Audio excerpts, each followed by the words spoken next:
Hey everyone, this is Walter, and I'm back here with more about an early internet weirdo from the comedy site Something Awful. This is Classic Something Awful, Two Worlds. This episode is going to be all about Gooncon. You might think of Minecon when you think of cringe nowadays, but this was where the cringe was in 2007. I'm not really sure convention is the right word for it, but a Gooncon was a meeting of people from the Something Awful forum, affectionately dubbed goons. Apparently they appropriated the term from someone who was complaining about them. Two Worlds was particularly weird at these because his goal was actually to get laid, or at least see some boobies, in his words.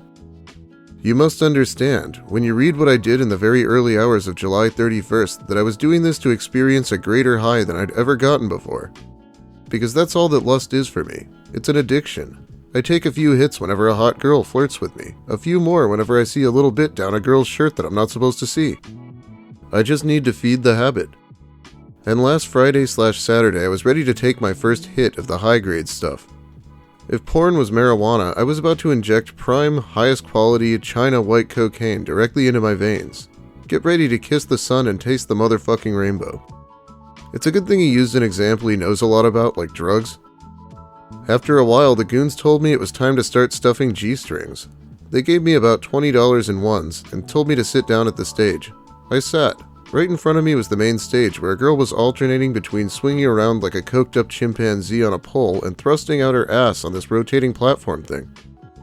I was nervous. What do? I asked them. Take this dollar bill. Fold it in half. Now stick it between your teeth. Okay, yeah, I've seen this in movies. I know this. All I've got to remember is that there's no touching unless the stripper initiates the touching. The stripper approached me with a smile on her face. Hey, hun. Pulled apart her boobs and squeezed them against my face. Very forcefully.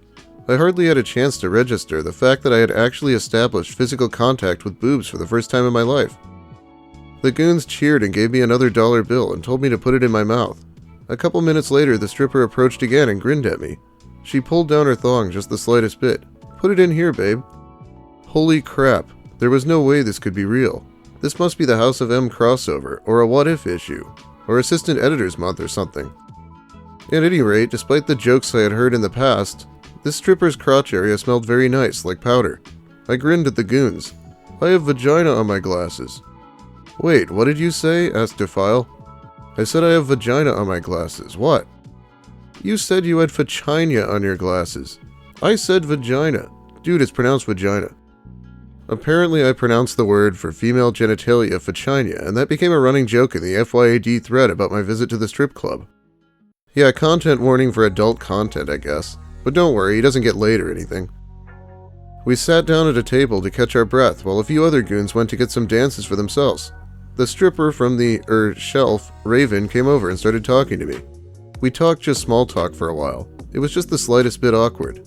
I mean, what do you really say to a girl that will most likely put her vagina in your face?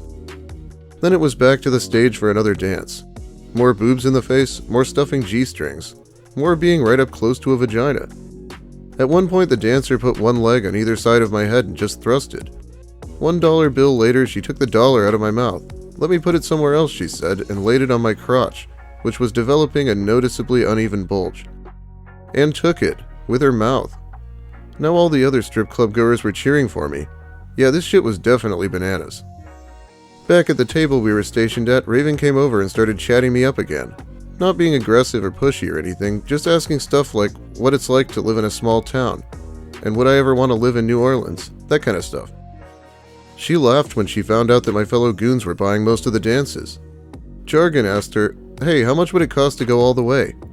The VIP room is $250. Okay, I'm a lot less interested in buying that for him now.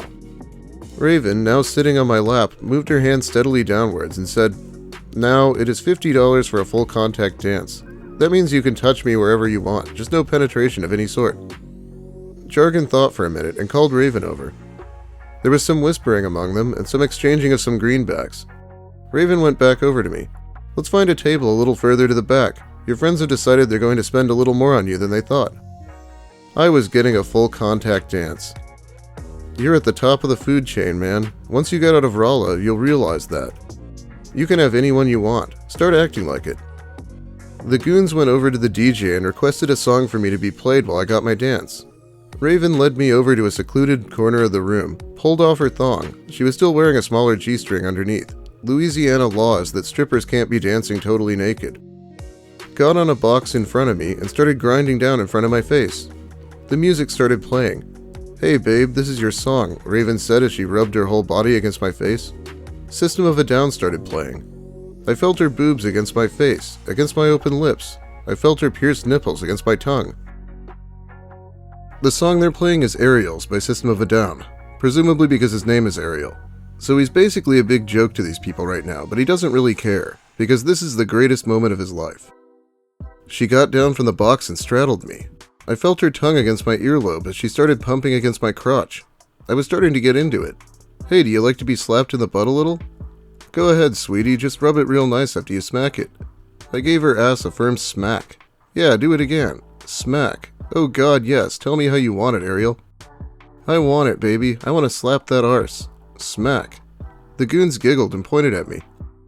Later on in the FYAD thread about the experience, Defile would describe it as slapping her ass like a newborn baby, but I felt awesome doing it. I felt like a stud. I told her that's what I like to see in porn, which was true. I was realizing a porn fantasy. Okay, this is as long-winded as Ariel ever is, so let's skip some of it. This was it. For the first time in my life, I was content. I was happy. I was more than happy. I had finally gotten what I had been searching for. I had gotten the biggest fix that a man could ever get. This was happiness. This was joy. This was ecstasy. I didn't need Lacey anymore, or any of the small change like licking the boots of some girl that probably would never put out anyway. Why would I ever need that? I've got everything I want here. I've got tits and vagina at my command.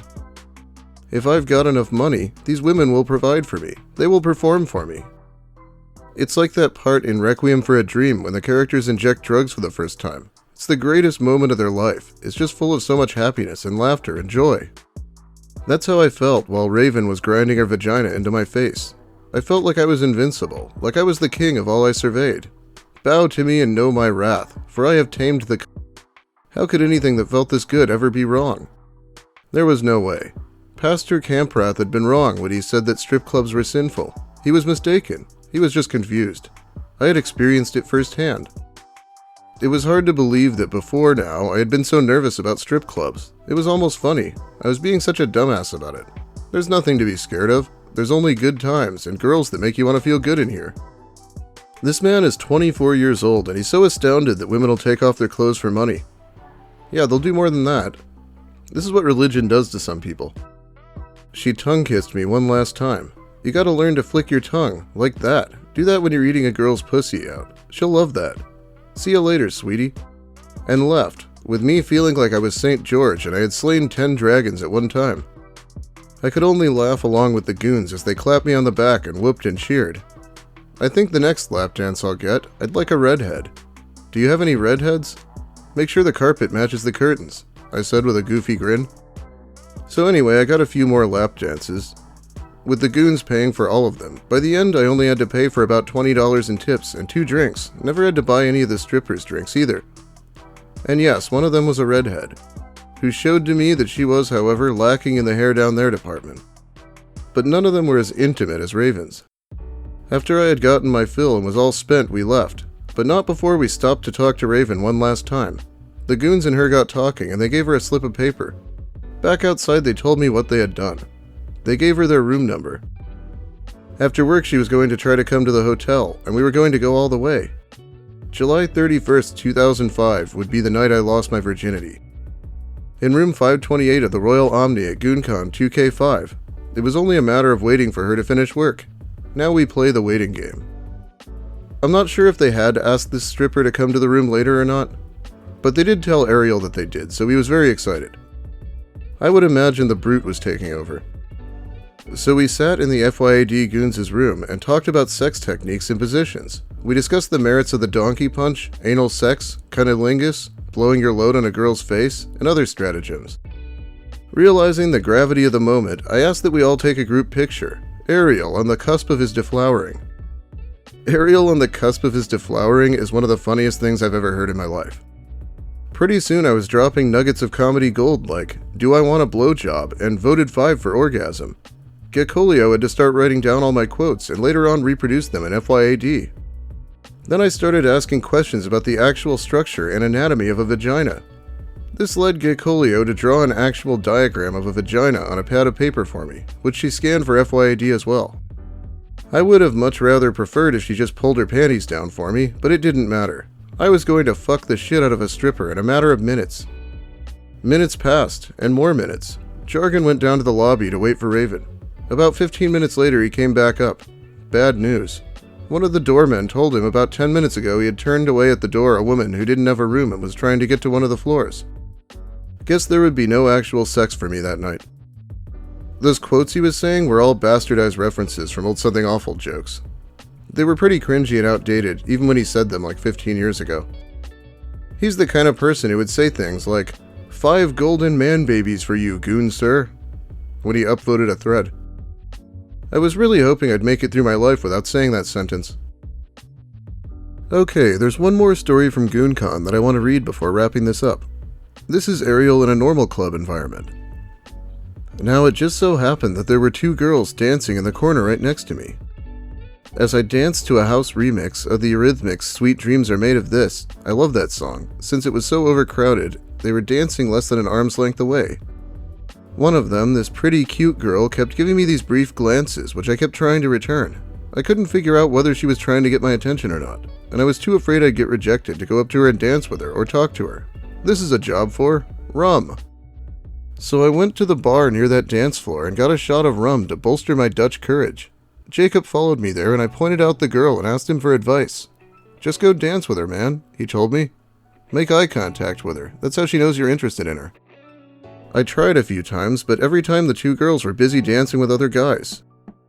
Another time the bachelor in drag was up in one of the dance cages and the cute girl's friend was trying to get her to get in the cage with them. After several attempts, I finally got tired of the whole thing. It was time to drop the bomb. I pushed my way into the area where she was and yelled out, "Hey girl in the black t-shirt, I really like you," and ran off. I'll never know whether she heard me or even if she spoke English. I don't have any pictures of her either. Oh well, at least it made for a good story in BYOB. After talking with Bosco, he found another girl for me to dance with, a larger blonde girl. But again, I choked. I ran up to her and started doing this crotch-pumping, arms-flapping dance, then ran off again. Again, I chickened out. By now, there were some people on the dance floor that were starting to notice me. As I pushed past one group, a group of drunk guys, probably the same group of guys that were in line in front of us outside, pushed me into their group and yelled something at me in French. I didn't want them to know I didn't understand them, so I just didn't say anything and grinned. They yelled some more and I danced with them some more. I still don't know what they were saying to me. Well, that was awkward. Let me know what you think about these stories and if that was sufficiently cringy for his first strip club experience. But that's about all the time I have for you today. Thanks for watching, everyone. If you liked the video, please give it a like. If you have something to say about the subject matter or my content in general, let me hear it in the comments. I'll be reading them for the most part. If you're new here and want more content like this, consider subscribing. It'll help you see my new uploads. Big thanks also to my generous patrons. I'll be shouting them out by name very soon here this week.